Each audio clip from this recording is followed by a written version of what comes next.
अस्सलाम वालेकुम, hello everyone. और आप लोगों के साथ मैं फिर आज अपनी नई वीडियो में आप लोगों के साथ शामिल हूँ।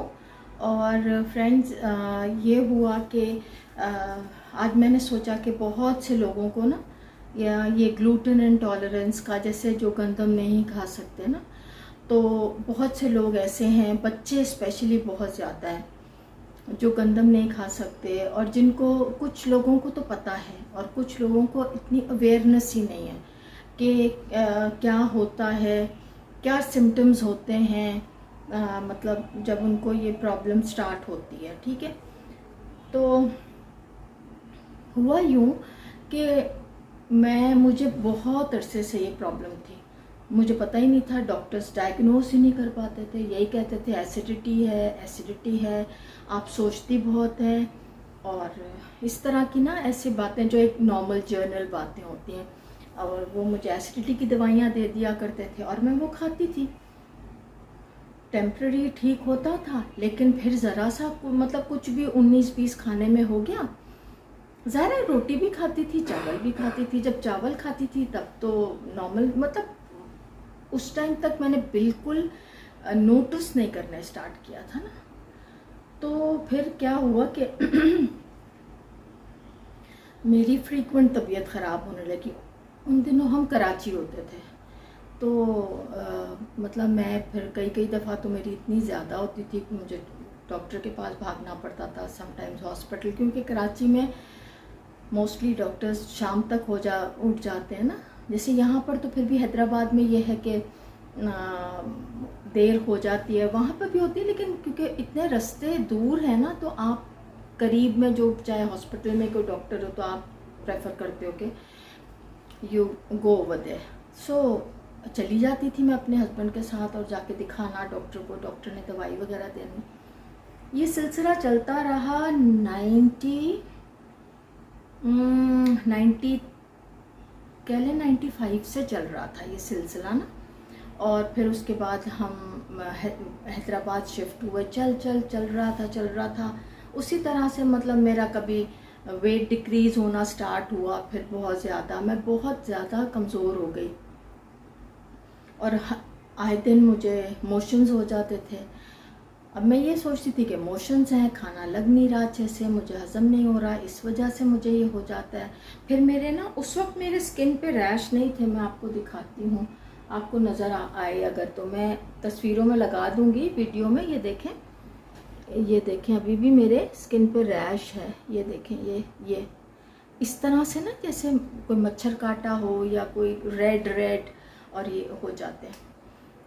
उस टाइम ये रैश नहीं होते थे, उस टाइम सिर्फ मुझे स्टमक अपसेट होता था, डायरिया हो जाता था और मतलब कई दिन रहता था।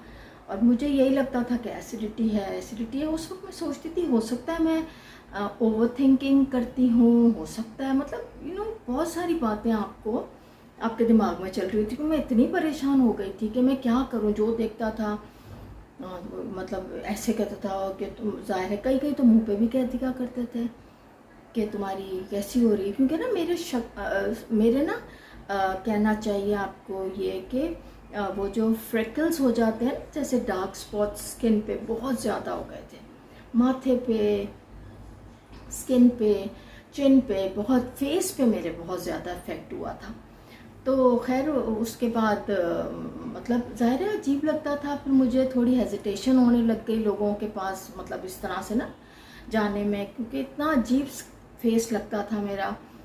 तो मैं बस समझ में नहीं आती थी क्या करूँ। खैर वो वक्त भी चलता रहा। फिर मेरी जब, मतलब मैं मेकअप भी करती थी ना, तो मेकअप में भी प्रोमिनेंट लगता था वो। तो बस इसी तरह से चलता रहा। मैं फिर अवॉइड करने लग गई जाने के लिए ना। फिर एक दफ़ा मेरी बहुत तबीयत ख़राब हुई और मैं 2-3 डॉक्टर्स के पास लगातार, एक के साथ आराम नहीं आया, फिर दूसरे के पास चली गई, दूसरे के पास, तीसरे के पास चली गई। वक्तन फ़वक्तन मैं डॉक्टर्स के पास, I started changing my doctors ना, because I was not I mean feeling good, और मेरी तबीयत भी अच्छी नहीं लग रही थी मुझे। तो फिर मैंने एक डॉक्टर के पास गई और उन्होंने मुझे 2-3 टेस्ट बोले वो आप करा लें, और ना एंडोस्कोपी भी कही और टेस्ट भी बोले। तो खैर मैंने टेस्ट तो करवा लिए, क्योंकि उन्होंने कहा कि आप टेस्ट पहले करवा लें, फिर एंडोस्कोपी जब भी आपको बेहतर लगेगा आप, क्योंकि मैं उस वक्त भी हेजिटेट कर रही थी, मैं नहीं कराऊंगी एंडोस्कोपी, हालांकि मुझे करा लेनी चाहिए थी। लेकिन बहरहाल एंडोस्कोपी नहीं कराई मैंने, और मैंने अपने टेस्ट करा लिए। जब मैं डॉक्टर के पास गई तो डॉक्टर ने कहा कि आपको तो मतलब ग्लूटेन इंटॉलरेंस है, आप गंदम बिल्कुल नहीं खा सकती। ये सारा जो आपको सिलसिला चल रहा है ये उसी की वजह से कि आप नान या रोटी या ब्रेड, या अब ब्रेड तो सुबह लाजमी नाश्ते में तो खाती थी, या कभी पराठा खा लिया और रोटी खा ली इस तरह से। तो गाइस ऐसा हुआ कि उन्होंने कहा बिल्कुल कंप्लीट आपने छोड़ देनी है। मैंने छोड़ दी फिर बिल्कुल। अच्छा, फिर वो ज़ाहिर है टाइम तो लगा ना उसको ठीक होने में, मेरी सारी वो ठीक हो जब तक, खैर मतलब जब तक मेरा ठीक हो ये सारा मामला। फिर जब आहिस्ता आहिस्ता मैंने बिल्कुल गंदम छोड़ दी, अब समझ में नहीं आता था खाऊं क्या। खैर वो तो एक अलग सिनेरियो मेरे साथ ज़िंदगी के साथ चल रहा था कि भाई क्या खाऊं क्या करूं। फिर यही ऑल्टरनेट हुआ कि चावल ही खाती थी मैं ना, रात दोपहर में भी चावल, रात को भी चावल। फिर मैं ज़्यादा चावल बना लेती थी कि बार बार कौन बनाए ना, सुस्ती आती थी, तो मैं चावल ही खाती थी। लेकिन उसके मतलब गंदम छोड़ने से और मैदा छोड़ने से ये हुआ कि मेरा स्टमक ठीक हो गया। स्लोली ग्रेजुअली मैं ठीक होने लग गई। और फिर मेरे जो फेस पे जो बहुत ज़्यादा फ्रेकल्स हो गए थे और मतलब डबल टोन स्किन हो गई थी मेरी, अभी देखे नहीं है बिल्कुल भी, मैंने कोई बेस नहीं लगाया हुआ अभी नहीं है, और तब बहुत ज़्यादा थी। खैर फिर उसके बाद मैंने मेरा काफ़ी इम्प्रूव होना शुरू हुआ। फिर फ्रैक्टल्स के लिए मैंने दूसरा भी घरेलू टोटके ऐसे यूज़ करने स्टार्ट किए, वो मैं किसी और वीडियो में बताऊंगी। खैर फिर उसके बाद से मैंने छोड़ दी, फिर मैंने गंदम नहीं खाई, क्योंकि मैं खा लेती थी। उसके बाद भी बीच में मैं कभी कभार, जैसे नान बड़े अच्छे लगते थे तो नान, कभी निहारी वो मतलब कोई ऐसी चीज़ बनी कढ़ाई बाहर से ले आए तो उसके साथ नान खा लिए। नान बहुत अच्छे लगते थे, जैसे हलवा पूरी में पूरियाँ आप खाएं, तो मतलब मेरे लिए तो सारा रिस्ट्रिक्ट हो गया था कि आपने नहीं खाना। खैर मैंने नहीं खाया। फिर हुआ यूँ कि बेहतर होने लगी तबीयत मेरी पहले से ना, तो मैंने कहा कि मैं, और फिर मेरी मतलब ये अगर जिनको कंटिन्यूस मोशन होते हैं। अच्छा, और स्किन पे मैं आपको बताऊं, अब मेरी स्किन पे ऐसा है नहीं, पहले बहुत था मेरी स्किन पे, जैसे अब इतना है नहीं। लेकिन ये तो आप ये देखें, मैं देखती हूँ 1 मिनट, ये देखें ये ना, ये ऐसे उभरा हुआ है, ये देखें उभरा हुआ है ये ना, ये तो मतलब मेरी पूरी स्किन पे ये स्टार्ट हो गया, ख़त्म तो हो गई, मोशंस ठीक हो गए, लेकिन मुझे स्किन एलर्जी होना शुरू हो गई, क्योंकि वो भी एक एलर्जी है और ये भी एलर्जी है। फिर आप जब आपका स्टमक सेंसिटिव हो जाए तो फिर आपको एलर्जीज़ अटैक करती है, डिफरेंट टाइप ऑफ एलर्जीज़। तो फिर मैंने दूध भी छोड़ दिया, क्योंकि डॉक्टर ने कहा कि आपको लैक्टोज से भी होगा ना। फिर मैंने दूध छोड़ दिया, लेकिन अभी तो मैंने सब कुछ छोड़ा, दूध और गंदम और ये सब, लेकिन मुझे फिर भी ये रहता है, जिसकी वजह से मुझे प्रॉब्लम होती है। तो मैंने कहा कि मैं आप लोगों को बताऊं कि मेरी जर्नी किस तरह से गुजरी और मैं किस तरह से अपनी रोटी बनाती हूँ। अब उसके बाद फिर मैंने फेसबुक पे लोगों, मतलब ग्लूटेन फ्री के जो जितने भी पेजेस थे, मैंने उनको फॉलो करना शुरू किया। बहुत से लोगों का पता चला, काफ़ियों से मैं इंटरेक्ट भी मैंने किया कि मुझे पता चले, नो हाउ मिले। फिर उन्होंने आहिस्ता आहिस्ता करके मुझे चीज़ों का पता चलने लगा कि फ़लाँ जगह मिलती है, फ़लाँ जगह मिलती है। हैदराबाद में भी मिलती है, लेकिन मैंने कभी ट्राई नहीं किया। लेकिन मैं कराची से लेके आती हूँ, और वो लाहौर में कोई वो कंपनी है जो बनाती है, जो वो कराची में सप्लाई करते हैं, तो मैं कराची से मंगा लेती थी। फिर मैंने उनका नंबर ले लिया और फिर उनसे डायरेक्टली मैं लाहौर से मंगा लिया करती, स्टिल मैं मंगा लेती हूँ। और यूके गई थी तो यूके में तो हर चीज़, मतलब मेरी ब्रेड क्या, ग्लूटेन फ्री हर चीज़ आपको क्या वो होते हैं क्रोसॉन्स होते हैं वो मिलते थे, और हर चीज़ मिलती थी वहाँ पर। और एक मैं इंडियन शॉप पे मैंने, आप मेरा ज़रूर वो वीडियो देखें, मिनी इंडिया इन लंदन, मैंने एक वीडियो बनाई थी। तो वहाँ पे मैं गई थी, वहाँ से एक बड़ा अच्छा मुझे आटा मिला जो ग्लूटेन फ्री था। तो वो मैंने आटा, उसका टेस्ट भी अच्छा था। मुझे मेरी दीदी ने बताया था, जो मैं लंदन में जिनके पास रह रही थी, दीदी के पास, अपनी बड़ी बहन के पास। दीदी, I am talking about you. तो मैं जिनके पास रही और बहुत अच्छे से उन्होंने मुझे अपनी बेटियों की तरह से रखा, मेरे हस्बैंड का बहुत ख्याल रखा। I am so thankful to my दीदी। और मतलब उन्होंने मुझे बताया कि मतलब वहाँ से मिलेगा तुम्हें उस शॉप से, तो तुम ले लो। तो मैंने वहाँ से लिया और खाया, बहुत अच्छा था, टेस्ट में अच्छा था। तो अभी मैं आपको लेके चल रही हूँ मैं किस तरह से रोटी बनाती, मतलब बना भी लेती हूँ और मेरी हेल्पर भी मुझे बना देती है। तो अभी मेरी हेल्पर बना रही है रोटी, तो मैं आप लोगों को दिखाती हूँ कि किस तरह से रोटी बनती है। बहुत अच्छी बनती है रोटी, टेस्ट में भी बहुत अच्छी है।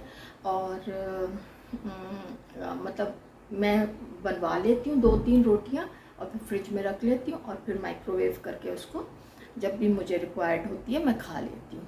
तो फिर चलें मेरे साथ और मेरे किचन में और देखें कि किस तरह से मेरी रोटी बनती है। चलें मेरे साथ। तो फ्रेंड्स, ये है मेरी ग्लूटेन फ्री रोटी जो मेरी हेल्पर जो है किरण, वो बना रही है। उसने सबसे पहले आटा गूंदा, ये है आटा। ये ज़्यादातर ना मैदे जैसा लगता है, लेकिन ये है, इसमें दालें और सब मिल के ना बनता है। तो दूसरी जैसे बाजरे की रोटी मुश्किल से बनती है, ये वाली रोटी भी ऐसे ही है, लेकिन इतनी मुश्किल से नहीं बनती, बिल जाती है आराम से। तो अभी मैं आपको ये बेल के दिखाती है कैसे बन रही है। हाँ किरण, मुश्किल तो नहीं होती बेलने में? नहीं, बिल्कुल गंदम के आटे की तरह बनती है इसकी। अच्छा, सुन लिया ना फ्रेंड्स आप लोगों ने कि गंदम के आटे की तरह रोटी बेली जा रही है। ये देखें, ये रोटी इसने बेल ली, और एक रोटी जो है वो मेरी बन चुकी है, ये इसने बना ली है। जो अक्सर मैं आप लोगों को अपनी प्लेट में दिखाती हूँ, ये रोटी है, और एक अभी तवे पे है।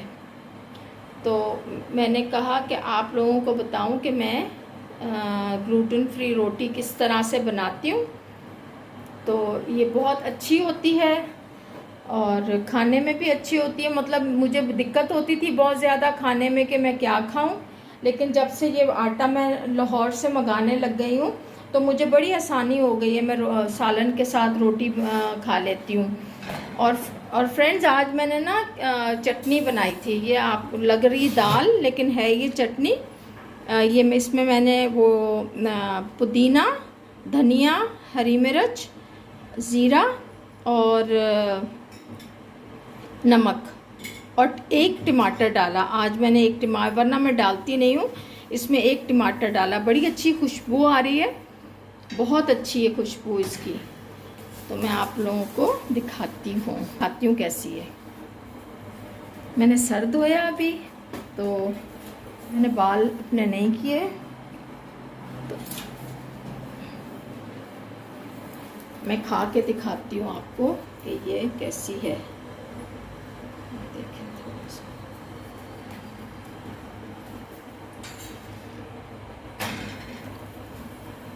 बहुत मज़े की मिर्ची है, लेकिन टमाटर की खटास से ना बड़ी अच्छी लग रही है, बहुत टेस्टी है।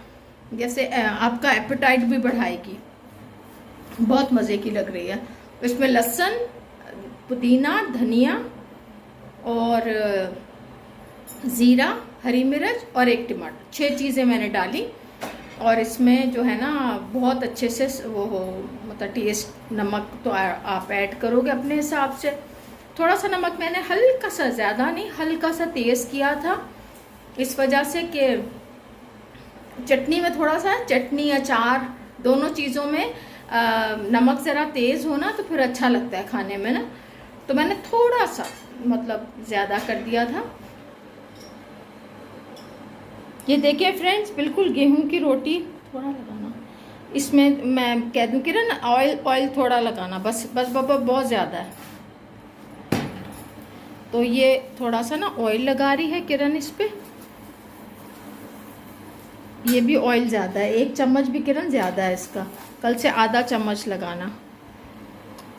तो क्योंकि जितना ऑयल हो कम खाओ। पहले मैं असली घी लगाती थी, लेकिन मुझे लगता है कि अब नहीं, वो भी सही नहीं होता ज़्यादा लेना असली घी भी ना। तो ये भी मैंने इसको मना करना था, तो आज वीडियो बनाने के उसमें मैंने मना कर दिया इसको। तो ये देखें बिल्कुल गेहूं की तरह, गेहूं की रोटी की तरह बनती है ये ना, लेकिन कंपैरेटिवली थोड़ी वाइट होती है, क्योंकि इसमें दालें होती हैं, इसमें साबूदाना होता है, और भी काफ़ी मतलब इस तरह की चीज़ें होती हैं जो ज़ाहिर है स्टार्ची तो होती हैं, लेकिन अब क्या करूँ, मैं नहीं खा सकती हूँ, गंदम एलर्जी है गंदम से, तो खानी पड़ती है ये। तो किरण बना देती है मुझे। तो ये देखें कितनी अच्छी रोटी बन जाती है, टेस्ट में भी बहुत अच्छी है। फिर मैं आपको खा के भी दिखाऊंगी किसी दिन। तो फ्रेंड्स ये चटनी मैंने बनाई है, और आज मैंने दाल टींडे बनाए थे ना, चने की दाल और टींडे। तो मैंने कहा आपको खा के बताऊं कि कैसी बनी है।